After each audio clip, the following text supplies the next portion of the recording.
Congratulations. जहां India के आधे लोग अपने बॉस की सपना पूरा करने के लिए दिन रात मेहनत कर रहे हैं, वहां आप खुद अपना बॉस है। मगर ये तो कॉइन का वन साइड है, और दूसरा साइड अगर देखें तो मार्केट का अनसर्टेन होना, कोई रेगुलर इनकम ना होना, टैक्स कॉम्प्लिकेशंस जैसे चैलेंजेस भी आपको फेस करना पड़ेगा in comparison to salaried individuals. But with proper financial planning आप अपने लाइफ के अप्स एंड डाउन्स में भी इजीली सेल कर सकते हैं। आइए देखते हैं 5 एसेंशियल टिप्स जो एक सेल्फ एम्प्लॉयड पर्सन के फाइनेंशियल लाइफ को डिसिप्लिन करने में हेल्प करें। पहले जो है, एक क्लियर गोल होना चाहिए। स्पेसिफिक गोल्स आपको डायरेक्शन और मोटिवेशन दोनों देते हैं। एक सेल्फ एम्प्लॉयड पर्सन का सबसे बड़ा गोल होना चाहिए कैसे वो अपने बिजनेस को आगे बढ़ा सके, और उसके लिए बिजनेस ऑपरेशन में खुद का इन्वॉल्वमेंट कम करके बिजनेस ग्रोथ में दिमाग लगाना पड़ेगा। कैसे?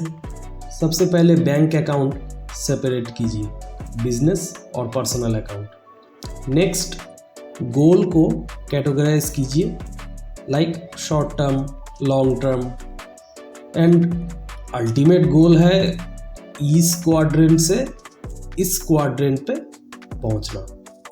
एक एग्जाम्पल से समझते हैं। सपोज आप एक वेडिंग फोटोग्राफर है, तो आपका अल्टीमेट गोल होना चाहिए to establish a wedding planner and event management enterprise. तभी तो पैसा ही पैसा होगा। देखिए, एक सैलरीड एम्प्लॉय का उसका जितना इनकम है उस लेवल पे एक लाइफस्टाइल मेंटेन करना उसके लिए काफ़ी आसान है, बिकॉज उसका इनकम फिक्स्ड है। मगर एक सेल्फ एम्प्लॉयड का कोई रेगुलर इनकम नहीं होता है, तो आपको एक मंथली बजट फिक्स करना है। जो भी ग्रोसरीज, यूटिलिटीज़ बिल, एसेंशियल जो भी है, और इन्वेस्टमेंट, ये सब मिला के एक बजट आप फिक्स कीजिए जो आपका एक्चुअली फिक्स्ड कॉस्ट होगा, और वही फिक्स्ड अमाउंट आप पर्सनल अकाउंट पे ट्रांसफ़र कीजिए, बिजनेस से जो भी आएगा। ऑब्वियसली लाइफस्टाइल कुछ ऐसा मेंटेन होना चाहिए जो आपके इनकम लेवल के उतार चढ़ाव को झेल सके, मतलब उससे अफेक्टेड ना हो। लेकिन अल्टीमेटली इनकम को ऐसा लेवल पे लेके जाना है कि खर्चा को ट्रैक करने का ज़रूरत ही महसूस ना हो, ये आपको याद है। अच्छा, इमरजेंसी फंड। भाई साहब, लॉकडाउन में पता चला है लोगों को इमरजेंसी फंड कितना इम्पोर्टेंट है, स्पेशली फॉर सेल्फ एम्प्लॉयड। देखिए, जॉब्स तो ले ऑफ हुए ही थे लॉकडाउन में, बट काफ़ी ऐसा कंपनी था जिसने सैलरी पे भी किया है, मतलब विदाउट एनी वर्क वो लोग सैलरी पे किया है ऐसा कंपनी बहुत सारा है। मेरा कंपनी भी दिया था मुझे सैलरी। लेकिन जो फिज़िकल शॉप ओनर और जो भी सर्विस प्रोवाइडर है, जो बेसिकली सेल्फ एम्प्लॉयड में आते हैं, उन लोगों का कम्प्लीटली बिजनेस स्टॉप हो गया था, except medical and food shops जो एसेंशियल आइटम है। वो सब आइटम छोड़ के ऐसा जो भी, मतलब एक दुकान है जिन लोगों का जो एसेंशियल आइटम में नहीं आता है, उन लोगों का बिजनेस कम्प्लीटली स्टॉप हो गया था लॉकडाउन में। तो ऐसे ही कुछ अनफॉर्चुनेट सिचुएशन के लिए आपके पास एक फंड होना बहुत ज़रूरी है।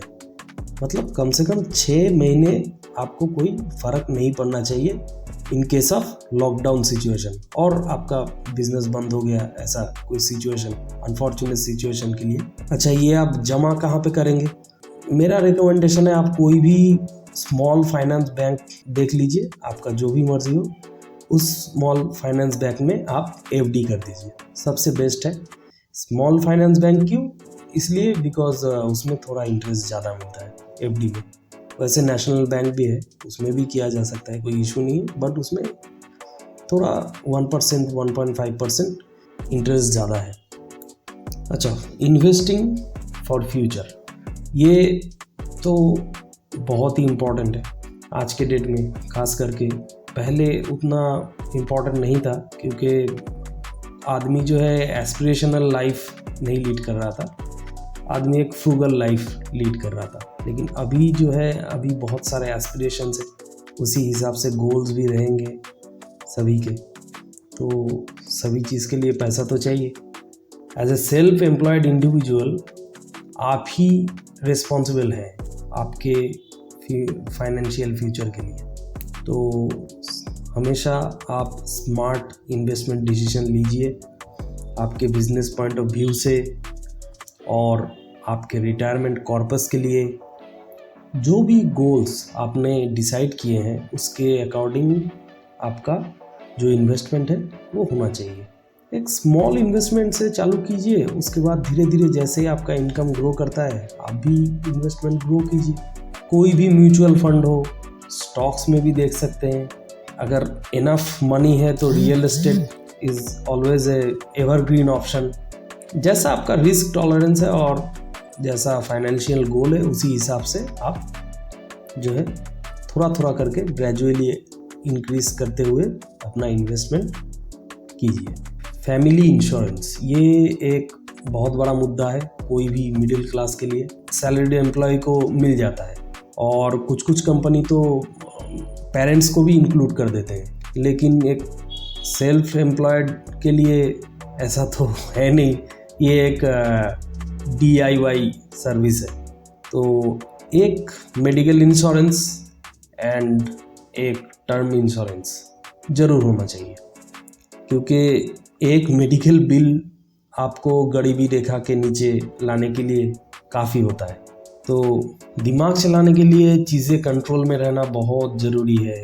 अगर आपका पीस ऑफ माइंड नहीं रहेगा तो आप काम नहीं कर पाइएगा, आप सोच नहीं पाइएगा। बिजनेस ग्रोथ तो दूर की बात, आपका बिजनेस में मन ही नहीं लगा पाइएगा। इसीलिए इंश्योरेंस कवरेज बहुत ज़रूरी है शांति के लिए। At least biggest advantage of self employed person का as compare to salaried employ, जो जनरेशनल स्ट्रगल है वो एक सेल्फ एम्प्लॉयड के लिए रिपीट नहीं होता। जैसे सपोज कीजिए मैं अभी सैलरीड एम्प्लॉय हूँ, तो मेरा कोशिश हमेशा यही रहेगा कि मैं एक बिज़नेस खड़ा कर सकूँ जिसमें मेरा लड़के को एक प्लेटफॉर्म मिल जाए कि वो वहाँ से लेके आगे उस बिज़नेस को बढ़ा सके। वो भी अपने लिए फिर से काम ढूंढने लगेगा, फिर वही साइकिल रिपीट होगा, तो उससे कोई फ़ायदा नहीं है एक्चुअली।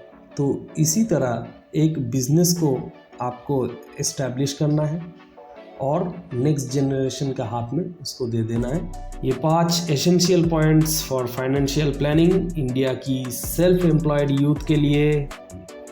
All the best. अगर वीडियो अच्छा लगा है तो लाइक और सब्सक्राइब दोनों कीजिए। मैं ऐसे ही वीडियो आगे भी बनाता रहूँगा।